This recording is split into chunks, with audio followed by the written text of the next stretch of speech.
Christian analysis of Stoicism and self-control in Man of Steel, Superman's Restraint and Biblical Wisdom, Part 1. Guest author, S. D. Davis. Growing up, Superman was my favorite everything. Comic book hero, cartoon character, action figure, lunchbox mascot, you name it. I won't deny this was in part due to the sensationalism that necessarily surrounds a creature who has every imaginable power and only one remote, impossibly inconvenient weakness. However, I also was captivated by a hero whose power so far exceeded that of his peers and enemies that killing them could literally be accidental, and yet he would not kill. Superman had the power to destroy and the goodness not to. His restraint was more compelling than his strength.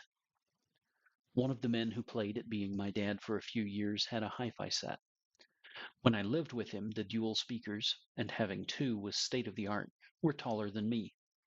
Some of my prized possessions as an 8-year-old boy were vinyl records of the original Superman radio broadcasts. I listened to Superman and the Attack of the Killer Bees so many times it wouldn't play properly anymore.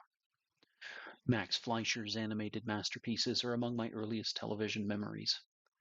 While I was indisputably fanatic, this wasn't a fad for me. By the time I was a high school senior, I'd taken to drawing Superman in different heroic poses on all the binders for each of my classes. Around this same time, my senior year, that is, Superman gave me a lesson in the history of propaganda. Übermensch was originally the apex of Nietzschean philosophy, an imaginary man who knows there is no God and still obeys a rigid self-imposed moral code.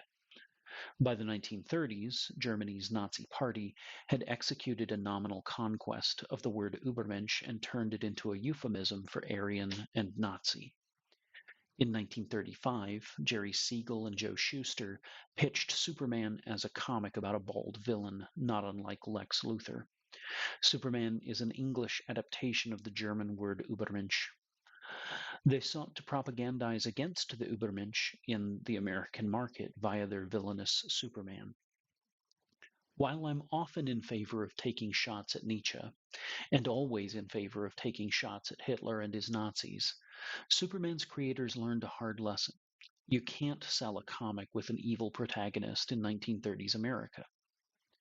Rather than give up, Siegel and Schuster did a complete rebrand, and the resulting character, beloved by millions, is now working on his 9th decade.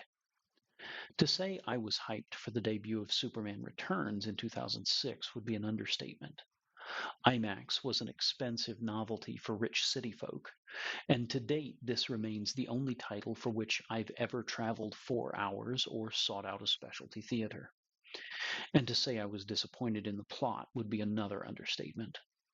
When Lois's asthmatic son breaks a steel door, and the audience collectively affirms what we'd been suspecting, namely that Superman, the Man of Steel, the bearer of hope, who stands for truth, justice, and the American way, is an absentee father, the reveal comes like a gut punch.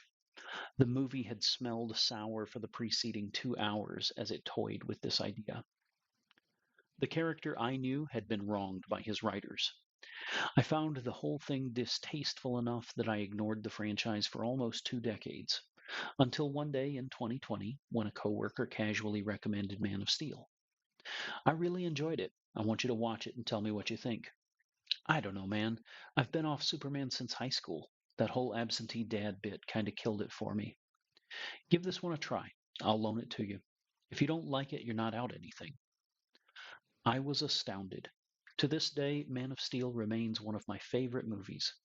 It is an epic, in the classical sense of the word, about self-control.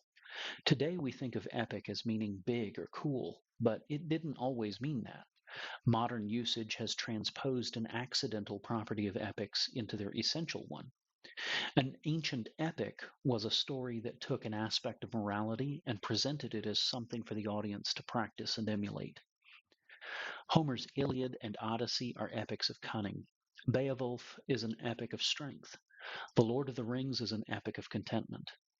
These stories cast their heroes against demigods and dragons, The obvious might of the opponent magnifies the cunning of Odysseus or the strength of Beowulf, just as the great allure of the Ring of Power magnifies the contentment of Sam Gamgee.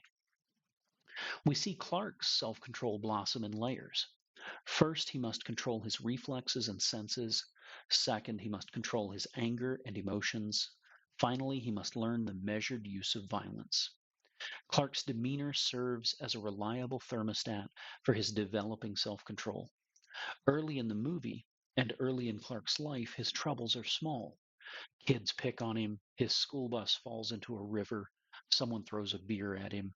In these scenes, he wears anger and confusion plainly on his face. Later, after his training is complete and he has grown into a practiced self-control and sense of identity, Clark bears serenity and even a smile against increasingly impossible odds. Aliens as powerful as himself seek his life. They threaten humanity, a humanity that fears and misunderstands him. Zod attempts to turn Earth into a hellscape inimical to its own indigenous life. All the while, Clark faces these greater problems with the expression of a man well rested and content. Cavill's grasp and execution are exquisite. In Proverbs, Solomon tells us, "He that is slow to anger is better than the mighty, and he that ruleth his spirit than he that taketh a city." Approximately 980 years later, the Stoic Seneca echoes his forebearer in The Art of Wisdom. Most powerful is he who has himself in his own power. If Snyder set out to provide a case study that self-control is a mighty thing and worthy of our practice, then Clark must face temptations and frustrations that demand restraint. The greater the obstacle Clark successfully faces, the greater his self-control, and the greater a virtue self-control proves to be. In an age that confuses impulse with authenticity and power with entitlement, Superman's restraint is not outdated, it is corrective.